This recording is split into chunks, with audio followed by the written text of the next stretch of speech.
Kita ninyo, lutang na lutang ang pag-iwas ng mga anti-Marcos tungkol dun sa napakagandang balita. Magandang balita dahil maraming mga bansa sa Pangulo ng Amerika ang gustong makipagbalikatan exercise para mapalalim ang suporta sa security at kaalaman ng mga sundalong Pilipino. Yung mga anti-Marcos, iniiwasan yung balitang yan. Samantalang hindi lang po Amerika, napakarami mga bansa. Ayon sa military, kay Colonel Padilla, spokesperson ng Philippine Military, na ang daming mga bansa ang gustong sumama dito sa balikatang ito sa Pilipinas, especially dyan sa may parte ng Northern Luzon, Central Luzon, kung saan nandyan ang West Philippine Sea. Pero wala kang madinig na papuri or paghanga o pagsuporta mula po sa mga vlogger na anti-Marcos or grupo ng grupo ni Kibuloy, Alvarez at Duterte. Wala kang marinig sa kanila. Nakatutok sila sa paninira, pagsilip, paghahanap ng isyu para siraan si Pangulong Marcos. Samantalang yung maraming mga bansa at international community, tuwang-tuwa sila sa voluntaring pagsuporta sa Pilipinas dahil dyan sa West Philippine Sea issue at pagpapalakas ng ating military. Di ba? Nasa naman kayo? Di ba nakakahiya? Di ba kayo nahiya sa inyong sarili? Sa inyong mga anak? Sa inyong pamilya? Na umiiwas kayo sa lehitimong issue para sa bayan at kinabukasan ng bansa? Tapos ang ginagawa nyo ay paninira, paghahanap ng negatibong balita, fake news para siraan ang ating gobyerno.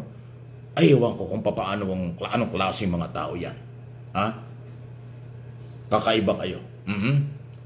Hanggang ngayon, ang inyong mga tinatalakay at mga sinasabi base doon sa inyong mga followers, viewers na nagbibigay sa akin ng information, hindi naman ako nakikinig sa inyo, hindi ko naman kayo sinusubaybayan, pero salamat doon sa mga information na ipinapadala sa akin, mga picture, video at istorya galing sa inyong mga pinaggagawa na mga anti-Marcos.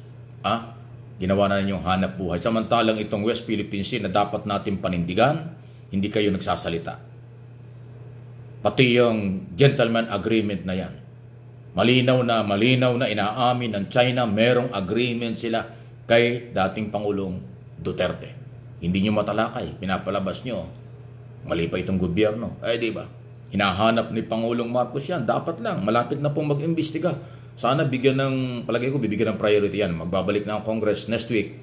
Baka bigyan na ho ng priority yung resolution ng isang congressman ang gusto talagang imbitahan si Duterte at yung kanyang kasamahan, mga dating gabinete, para magpaliwanag kung itong gentleman agreement na ito.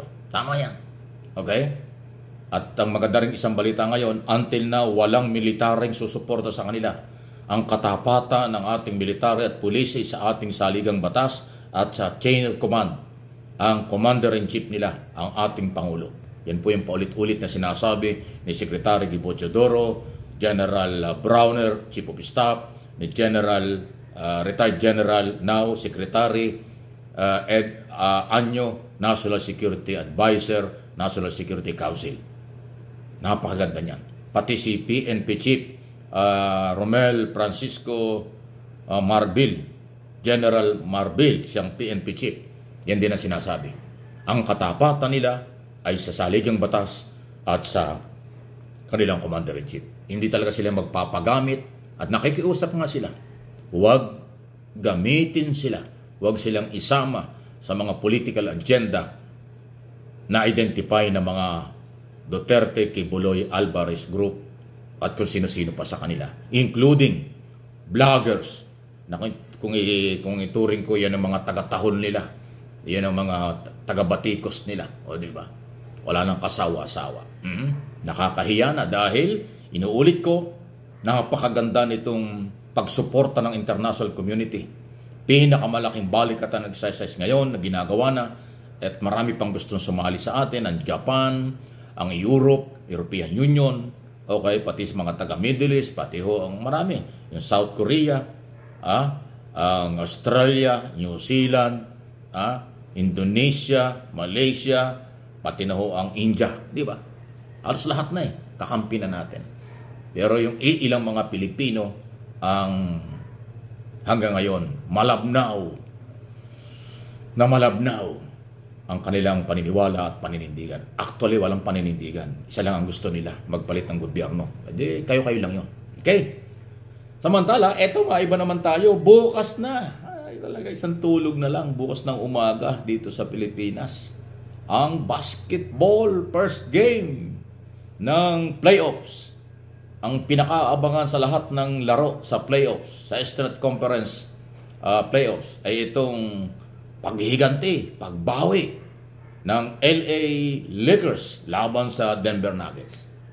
8:30 na umaga yata dito sa Pilipinas yung Sunday. Ayan, masarap panoorin ng playoffs. Bawal magkamali. At saka dyan hanggat mang-ari, lahat sila gusto manalo. Ayaw magpatalo, kaya matindi ang laban from 1 minute hanggang sa huling minuto. Hanggang 40 minutes talagang bakbakan. Minsan nag-overtime pa. Iba ho ang laro kapag playoffs kaysa sa elimination. Sa elimination, pag natalo ka, pwede kang makabawi. Ito, hindi na. Pag natalo ka rito, mahirap na makabawi kasi best of 7 lang bawat laban. First round, best of 7. Second round, semi-final na yun. Best of 7. Tapos final. Ang mananalo dyan, ito sa kabila, hintayin yung kabila. East at West. So, ayan o. Pang-alis ng stress sa mahilig sa basketball. Pero ako, ang akin, tayo manood lang tayo. Yung iba kasi parang may mga perang involved pa kanya-kanyang gimmick yan, kanya-kanyang style. Ako hindi po. Nanonood lang ako. Minsan mag-isa lang ako manood. Nag-i-enjoy ako manood Basta playoffs, kahit anong team, masarap panoorin. Pero dahil ako po ay mahilig manood sa Lakers, dahil sa ayaw sa gusto nyo, pero respeto lang, naniniwala ako dun sa LeBron Davis. LeBron Davis, tsaka si AR, Delo, basta yung Lakers, magagaling sila. Ang naging problema lang dyan yung coach yung rotation niya medyo malasado. Sana mag-improve yung rotation, yung tamang paggamit ng players para manalo.